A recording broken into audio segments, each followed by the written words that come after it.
Can you believe it? We're already into the third Monday of the month. That is just amazing. And that's the third Monday of the year, so of the 52 weeks of 52 favorite everyday life photos, which is a YouTube weekly hop that we are doing this year. We are revisiting it. We had it last year and we're doing it again this year.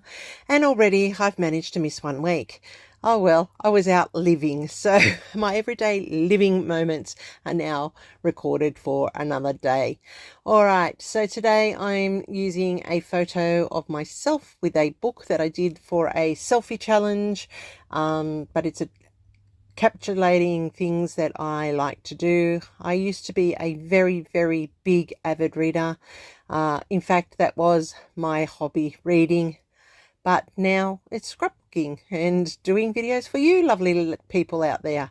I do like to read. I do as a teacher, of course, it's part of my integral blood of my job.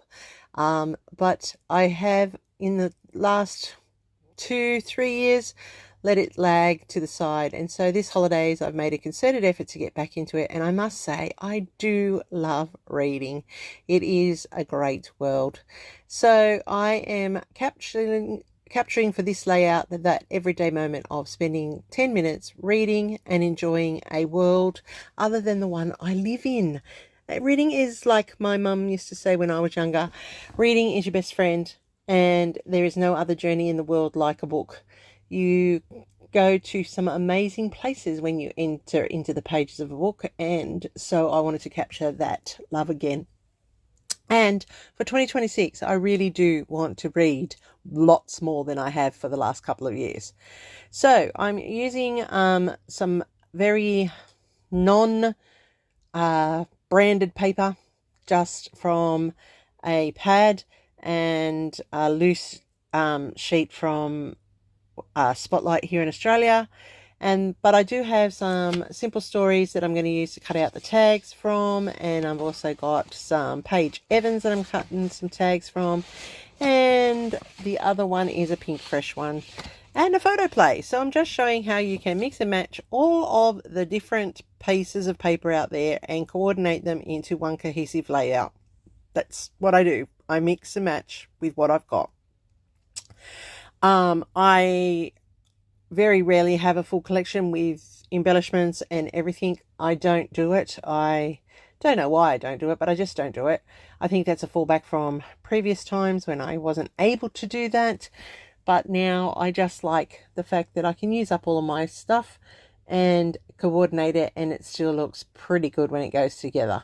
So today's layout is a mix match layout, pretty much like my life, mix match with a bit of this and a bit of that, and all coming together to create one layout.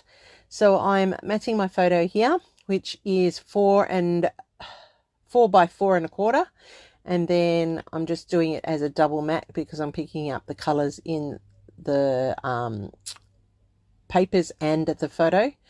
I really wanted to incorporate the colors in that butterfly paper because they really do pick up the colors that are in the photo itself. So that's always been my thing.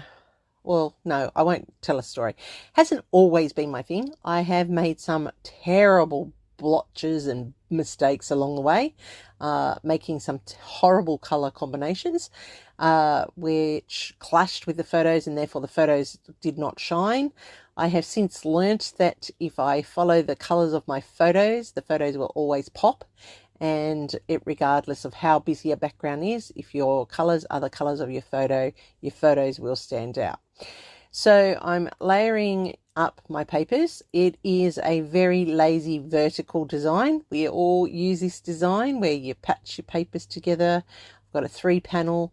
I did use my border punch there that you saw, the scallop one, and I'm use that to create the joins here. And I'm just using the reverse side of that flower paper, and that's allowing me to put a scallop border down that vertical panel. You saw me do it, but I do not understand how it never ends up straight. Crazy. Always have to readjust. do not understand. Now to finish off around the edges of my layout, you know I like a border, so I'm going to put my 1/4 inch by 12 inch strips, and that's going to create my border all the way around, and it's in the orange, and that's really highlighting the colors. This is a really good way of stretching your stash, people, if you are on a budget, and believe me, I understand being on a budget. I did that for many, many, many years with 1 income and 5 children to raise. There was not much time or money for papers, so I had to learn to stretch. So now I am cutting out the relevant phrases, the relevant tags that I'm going to use to go around this layout. This is a very simple layout. Very different from week 1, which was a bit more complex and a bit more detailed. So it just goes to show the eclectic style that I have for scrapbooking. There's no one definite style that I stick with. I mix and match all the time. Yeah, I would say that my scrapbooking style is very eclectic. I go with the flow, and whatever the page dictates really determines what I'm going to produce on the day. So today is just a really easy layout. It's a bit layered, lots of wordy bits, and a few tags thrown in to create the overall effect. Now you saw that I used my ombreing technique on the chipboard for the title. You know I like to do that with my oxides. If you've never watched before, I do that quite regularly when I'm using chipboard. I will ombre with the stamp pads, starting with the lighter color, working down to the darker color, and that just adds that little bit of extra detail to the chipboard, which is a way of making it stand out on your layout. Now I'm just cutting out of some of these tags that I'm going to use for this layout, and I've got the one here where the little female is reading a book. I also have a tag here that says reading is dreaming with your eyes open. So true. And then I also cut out the one with all the books on the bookshelf. Now I'm not sure how I would use that when I first put it in. In the end, I only cut out 2 rows of those books and utilize those.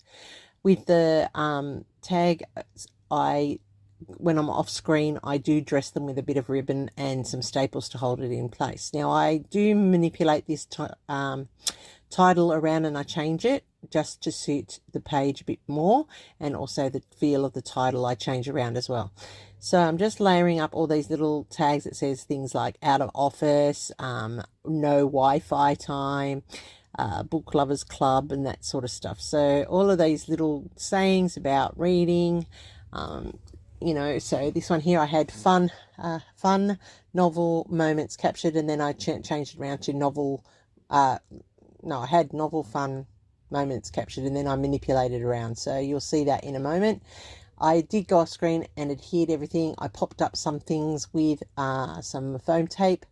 I am adding in some faux stitching here, as you can see, and that's going down those scalloped panels to make sure that they're finished off.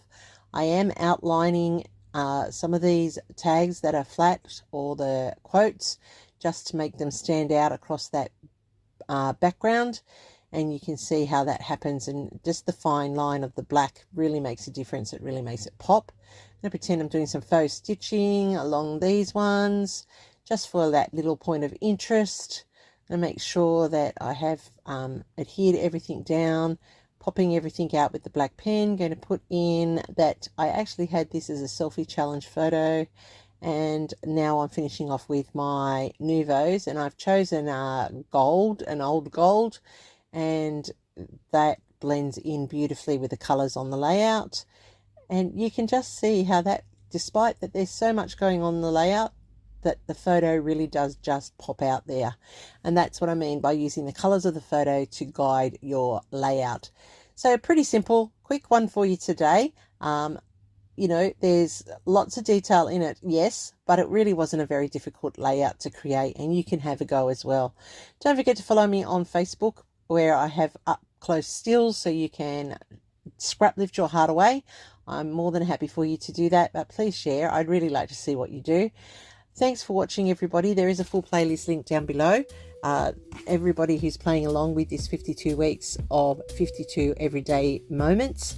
and leave some love for all of those very talented people. You will see some very, very creative ideas, but you'll also get to have an insight into every creator's life.